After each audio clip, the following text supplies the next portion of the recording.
Le dîner du dimanche chez mes parents suivait toujours le même scénario. Le rôti en cocotte de maman. Les plaintes de papa à propos de l'argent. Mon frère Kevin exhibant son dernier achat. Et moi, assise en silence pendant qu'il discutait de mes finances, comme si je n'étais pas là. Mais ce soir-là serait différent. Sage, nous devons parler, dit papa en posant sa fourchette avec ce ton familier de déception. Ta mère et moi avons été plus que patients, mais il est temps que tu assumes tes responsabilités. J'avais 29 ans. Au cours des 6 dernières années, j'avais été le fond d'urgence de la famille pendant qu'il racontait à tout le monde que je travaillais de la maison en faisant quelque chose avec des ordinateurs. Ce qu'ils ignoraient, c'est que j'avais fondé Cloudtech Security, une entreprise de cybersécurité avec des contrats gouvernementaux, des clients d'entreprises dans 40 États, un chiffre d'affaires annuel de 241 millions d'euros. Ma fortune personnelle s'élevait à 293 millions d'euros. Assumez comment? Demandai-je. Connaissant déjà la réponse, nous refinançons la maison? Dit maman. Nous avons besoin de 129 000 euros pour couvrir quelques dettes et les frais de clôture. Tu vis ici sans payer de loyer depuis toute ta vie? Tu nous le dois. Je n'avais pas vécu avec eux depuis 11 ans. Mais les faits n'avaient jamais d'importance lors de ces conversations. Kevin sourit de l'autre côté de la table. Allez, Frangine, ce n'est pas comme si tu avais besoin d'épargne de toute façon. Tu es célibataire, sans enfant. Tu passes juste tes journées sur cet ordinateur portable. À quoi dépenses-tu ton argent? Kevin avait 32 ans, travaillait dans les ventes en gagnant 52 000 euros par an et conduisait un Range Rover à 82 000 euros que j'avais involontairement financé par un prêt que mes parents avaient co-signé en mon nom sans permission. Ce détail, découvert par mon expert comptable judiciaire 8 mois plus tôt, n'était qu'un élément sur une très longue liste. « Combien as-tu économisé ?» exigea papa, une estimation approximative. « Assez, dis-je prudemment. Ne sois pas évasive. Nous sommes tes parents. Nous avons le droit de savoir. » Il se pencha en avant. « Je dirais peut-être 43 000 euros. Chez Septrassane. C'est plus que suffisant pour aider la famille. Je les aidais depuis 6 ans. Des virements mensuels de 2 600 euros qui étaient passés à 4 300 euros, puis à 6 900 euros. Des demandes d'urgence pour des factures médicales, des réparations de voitures, des impôts fonciers. Je leur avais donné 362 000 euros en virement direct sur 6 ans, pendant qu'ils se plaignaient que je n'en faisais pas assez. Mais le vrai problème, découvert lors de mon audit judiciaire, était pire. Des cartes de crédit ouvertes en mon nom, des prêts automobiles que je n'avais jamais autorisés, même une seconde hypothèque sur leur maison en utilisant mon score de crédit et des documents financiers falsifiés. Dit frauduleuse totale. Benstonen 6000 euros. Papa, nous devrions en discuter en privé, dis-je. Non. Sa voix s'éleva. Nous en discutons maintenant. Tu nous dois tout. Nous t'avons nourri, habillé, donné un toit pendant 18 ans. Le moins que tu puisses faire est d'aider quand nous avons des difficultés. Des difficultés? Je gardai ma voix calme. Kevin vient de rentrer de Cabo. Maman porte un bracelet Cartier. Tu as rejoint ce club de golf exclusif le mois dernier. C'est différent. Ce sont des investissements pour notre avenir, pour notre bonheur. Toi, tu accumules juste de l'argent pendant que ta famille souffre. Le visage de papa était rouge maintenant. Je veux voir tes relevés bancaires. Tout de suite.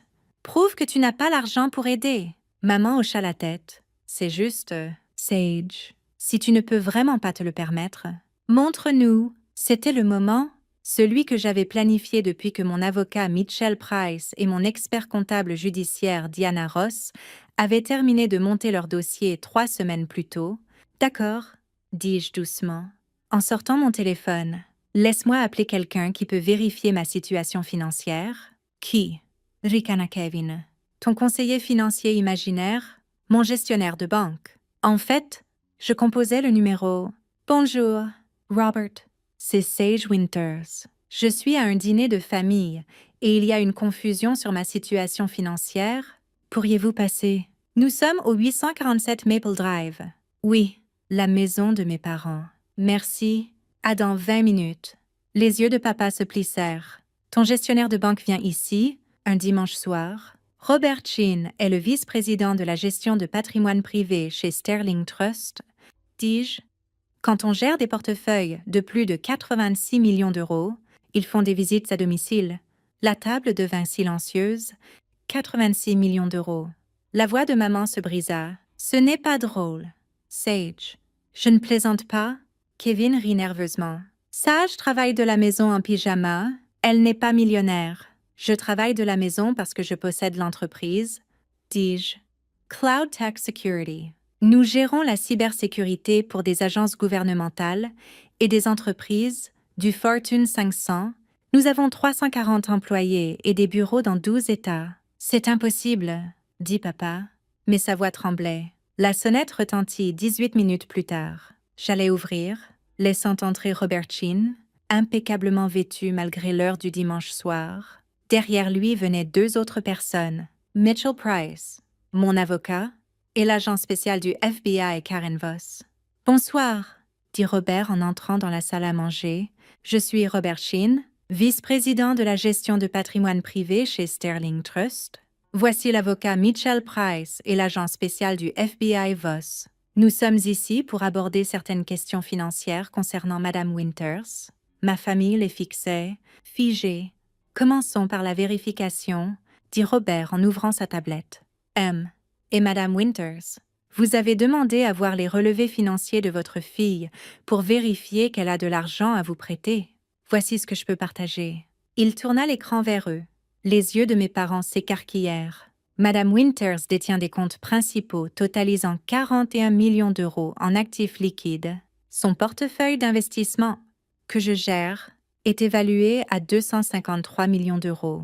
Son entreprise, Cloud Tech Security, est évaluée en privé à 724 millions d'euros. Madame Winters en détenant 85% des parts. Le visage de maman blanchit. Papa s'agrippa au bord de la table. Fortune nette combinée. Environ 293 millions d'euros.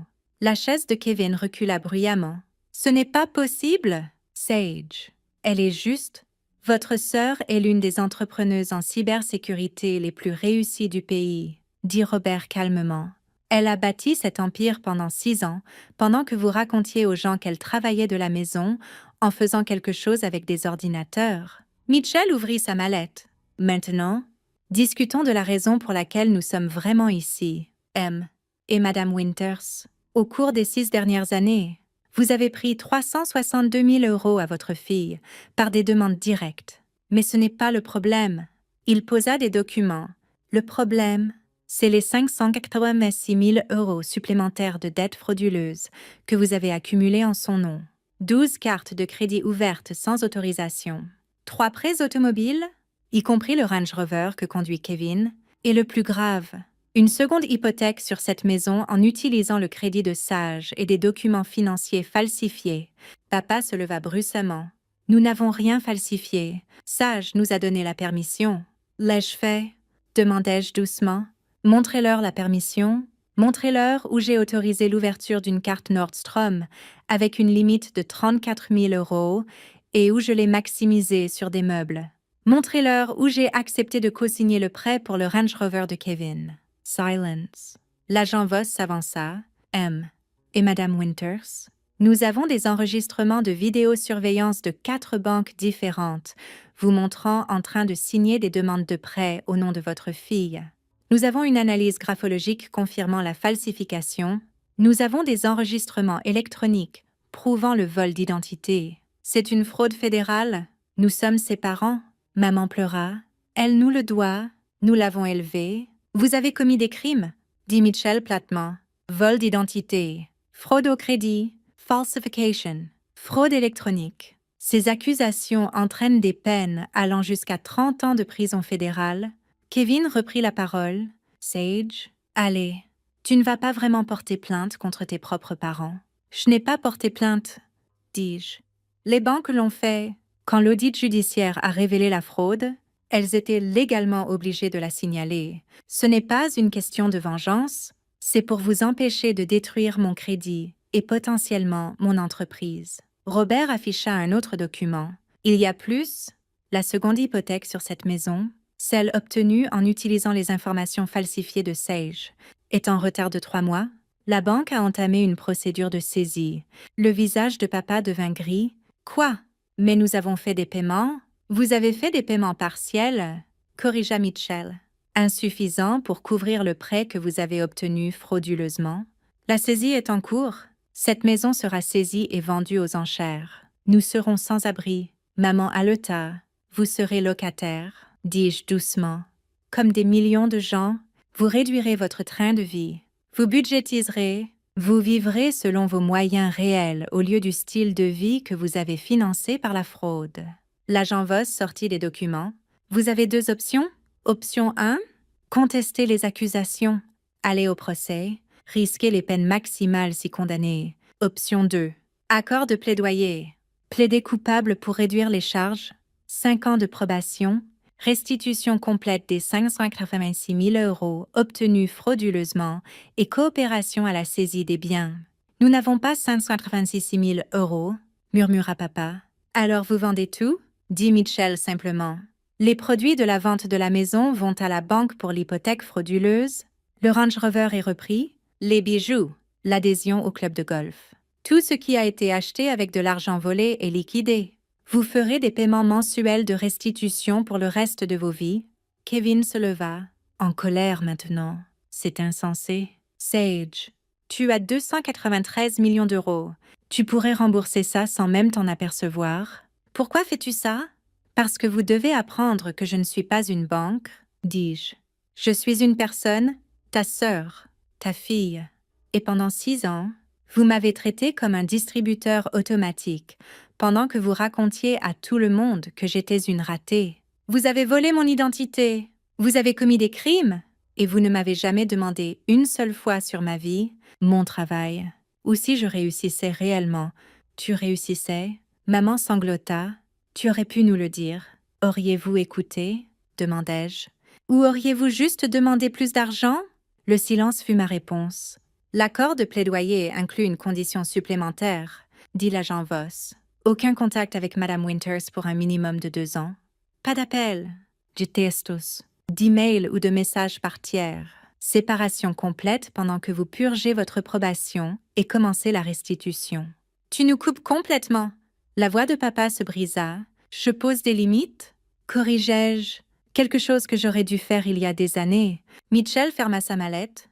Vous avez 72 heures pour accepter l'accord de plaidoyer. Après ça, nous procédons au procès. Je vous conseille vivement de prendre un avocat alors qu'il se préparait à partir. Robert me tendit un dossier, le refinancement dont vous avez parlé. Approuvé.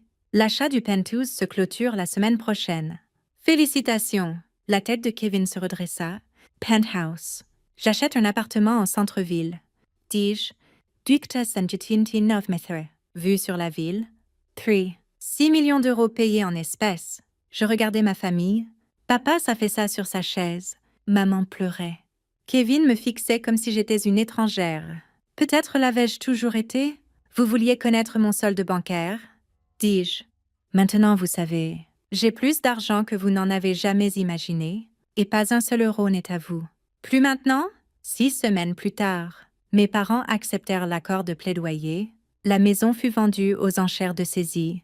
Ils déménagèrent dans un appartement locatif de 2 chambres de l'autre côté de la ville. Kevin rendit le Range Rover et commença à prendre le bus.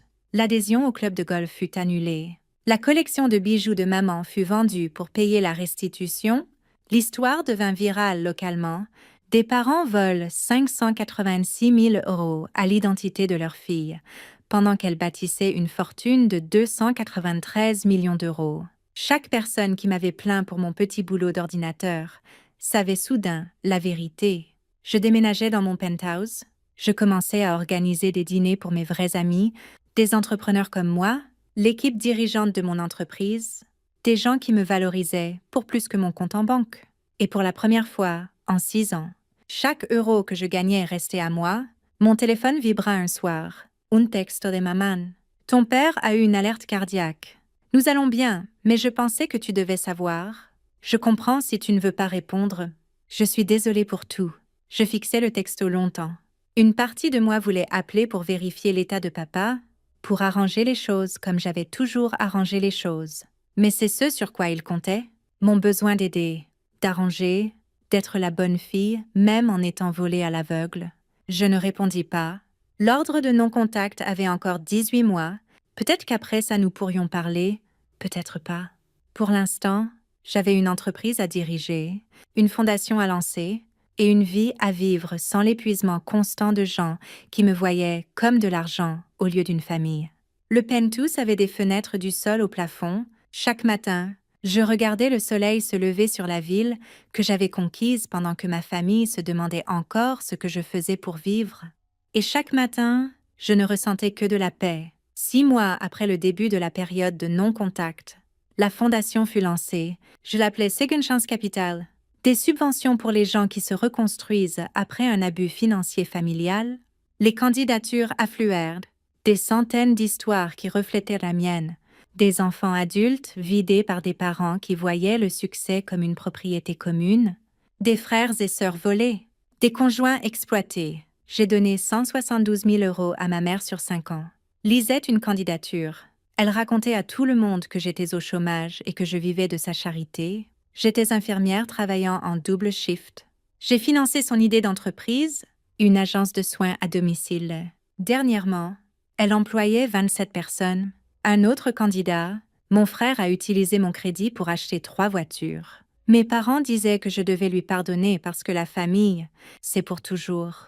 Je suis endettée de 78 000 € pour des véhicules que je n'ai jamais conduits. Je lui ai remboursé sa dette et financé ses études. Elle termine maintenant l'école de droit, spécialisée dans les abus financiers envers les aînés et la fraude familiale. Chaque subvention que je signais me donnait l'impression de réécrire ma propre histoire avec une meilleure fin. Mon entreprise prospéra. Cloudtech Security décrocha un contrat gouvernemental massif, 121 millions d'euros sur 3 ans. Nous ouvrîmes des bureaux à Londres et Singapour. Forbes m'appela la milliardaire invisible, parce que j'avais bâti un empire en restant complètement sous les radars. La plupart des fondateurs tech cherchent l'attention, disait l'article. Sage Winters a construit un géant de la cybersécurité en silence, prouvant que le succès n'a pas besoin d'un public. Mais le succès trouve toujours un public, eventually. Kevin me contacta par un ami commun après 1 an. Il a changé, dit l'ami. Il travaille à 2 emplois. Il va en thérapie. Il veut s'excuser. L'ordre de non-contact a encore 6 mois, répondis-je. Il peut attendre. Je n'étais pas cruelle. J'étais cohérente. Des limites sans application ne sont que des suggestions. Et j'en avais fini avec les suggestions. Les paiements de restitution de mes parents arrivaient comme une horloge. 2100 € mensuels, automatiquement prélevés. Je donnais chaque centime à Second Chance Capital. Ils payaient pour la liberté des autres, tout en apprenant le coût de leurs propres crimes. Poétique d'une certaine façon.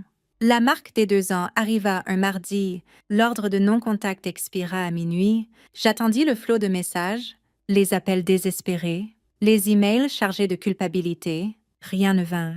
1 semaine passa, puis 2, finalement. Un seul texto de maman. L'ordre a expiré. Je ne te contacterai plus à moins que tu le veuilles. Je voulais juste que tu saches que j'assiste à un groupe de soutien pour les personnes qui ont abusé financièrement de membres de leur famille. J'apprends pourquoi j'ai fait ce que j'ai fait. Ton père aussi. Nous n'attendons pas le pardon. Nous voulions juste que tu saches que nous essayons. Maman, j'enregistrai le message. Je ne répondis pas. Pas encore.